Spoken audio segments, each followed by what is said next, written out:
Okay, so picture this.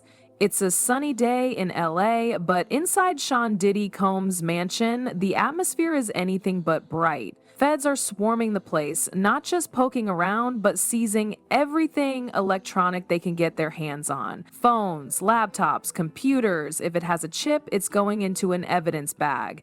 Now, everyone's buzzing about why Diddy needs so many devices.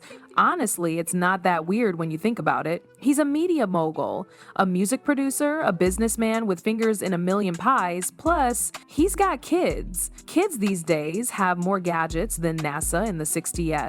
But the real story isn't about the sheer volume of confiscated tech. It's about what the government plans to do with it. They're not just looking for incriminating selfies, they're digging for evidence that links Diddy's properties and assets to alleged criminal activity under the Mann Act. This is where it gets really interesting. We're not just talking about a few rogue payments here and there, we're talking about the potential forfeiture of homes, cars, jets, anything that could be tied to the alleged facilitation of crimes. The key word here is facilitation. It's not enough for the feds to prove that Diddy had a wild party at his LA mansion. They need to show that the mansion was used to commit or promote illegal activities. Think about it. A recording studio allegedly used to recruit women, a private jet used to transport them, a hotel suite booked for illicit encounters. Even if Diddy bought these assets with perfectly clean money years ago, they could still be on the chopping block if they were used to facilitate.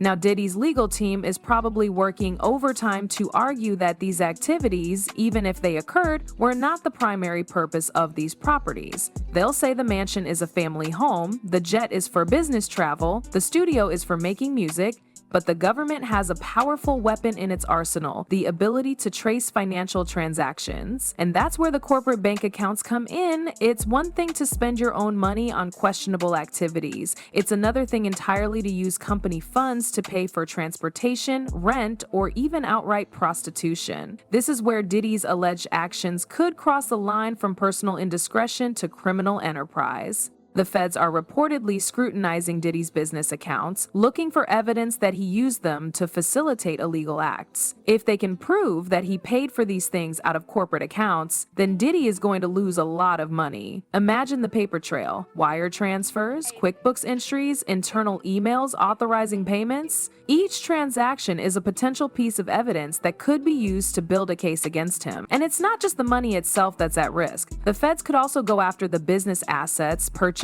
or maintained with those funds: equipment, vehicles, even a share of a recording studio. They could even move to forfeit shares or membership units in the company itself, arguing that it was used primarily to facilitate or conceal criminal conduct. This is exactly how prosecutors were able to freeze business entities in past corruption cases like Jeffrey Epstein's Shell LLCs. So, what does this all mean for Diddy? Well, first off, his legal team is probably burning the midnight oil trying to minimize the damage. They'll be poring over every transaction, every email, every flight log, looking for ways to poke holes in the government's case. They might argue that certain expenses were legitimate business expenses, or that the payments were made in good faith without knowledge of any illegal activity. They might even try to argue that some of the witnesses are unreliable or have ulterior motives. But the feds have a few tricks up their sleeves too. They can file a civil forfeiture action against Diddy's property even without a criminal conviction. This means they don't have to prove beyond a reasonable doubt that he committed a crime. They just have to show by a preponderance of the evidence that the property was used to facilitate illegal activity. This is a lower standard of proof, which makes it easier for the government to seize assets. And then there's the IRS. Oh boy, the IRS. If the feds can prove that Diddy used corporate funds to pay for sex acts, they can argue that he committed tax evasion by claiming those expenses as business deductions. Paying for prostitutes definitely can't be written off as a business cost. This could lead to additional charges and penalties, not to mention a whole lot of unwanted attention from the tax man. Imagine the audits, the investigations, the endless paperwork. It's a financial nightmare. Let's say Diddy did try to drain the business accounts thinking he could hide the money. The government can use something called the snatchback rule to claw back those funds. They can argue that he illegally moved money during a prosecution and even put a lien against his house. Nobody wants a lien on their house, especially not a mega-rich celebrity. And it's not just Diddy who should be worried. Anyone who knowingly participated in these alleged activities could also face legal consequences. Accountants who knowingly falsified records, lawyers who advised Diddy on how to evade the law, even employees who helped to arrange the illicit encounters could all find themselves in the crosshairs. Think about those rented homes, hotels, and Airbnbs. Diddy allegedly booked these places specifically for prostitution and trafficking. While the property owners are likely considered innocent owners, Diddy's leasehold interest, his right to occupy the property, can still be forfeited or cited as evidence. Those rentals used for the acts are strong evidence of facilitation, even if not owned by him. The key element is the intent at the time of use. Did he rent it specifically for these activities? If so, that's used to facilitate the property.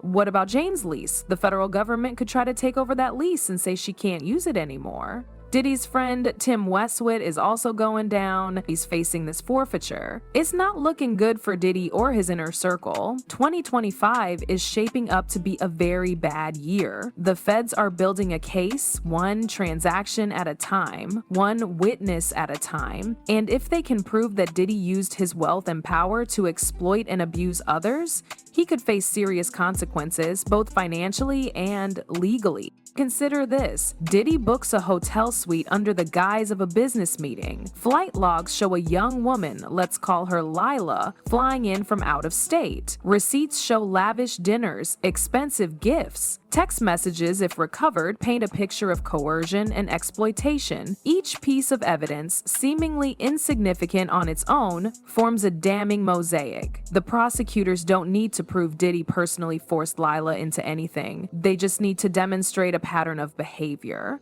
A system where women were enticed or pressured into performing sexual acts for his benefit. The Mann Act, despite its problematic origins, becomes the weapon of choice. It's a broad statute, easy to apply, and carries significant penalties. The government doesn't even need to prove in the strictest sense. Simply transporting someone across state lines for purposes of prostitution or other immoral acts is enough to trigger the law. Picture the scene in court. The prosecutor, armed with spreadsheets and documents, meticulously lays out the evidence. Lila, nervous but resolute, takes the stand. She recounts her experiences, the promises made, the pressure she felt to comply. Diddy's lawyers try to discredit her, to paint her as a gold digger and unreliable witness, but the financial records speak for themselves. The wire transfers, the reimbursements, the coded language in the emails, it's all there, laid bare for the jury to see. What about the other women? Are there more Lilas out there, waiting to come forward? The government hopes so. Each additional witness strengthens the case, reinforces the pattern of behavior. The more women who testify, the harder it becomes for Diddy to deny the allegation. The forfeiture proceedings are a separate battle, but equally important. The government wants to seize everything: the homes, the cars, the jets, the businesses. They want to dismantle Diddy's empire, to send a message that this kind of behavior will not be tolerated. Diddy's legal team argues that the forfeiture is excessive, that it violates his constitutional rights. They claim that the government is trying to punish him before he's even been convicted of a crime. But the prosecutors are relentless. They argue that the assets were used to facilitate illegal activities, that they are tainted by the proceeds of crime. The judge, a seasoned jurist with a reputation for fairness, weighs the evidence. She listens to the arguments, examines the documents, and considers the potential consequences. The decision is not easy. It could have a profound impact on Diddy's life, on his legacy, and on the future of his business empire. The IRS looms large, a silent but powerful presence in the background.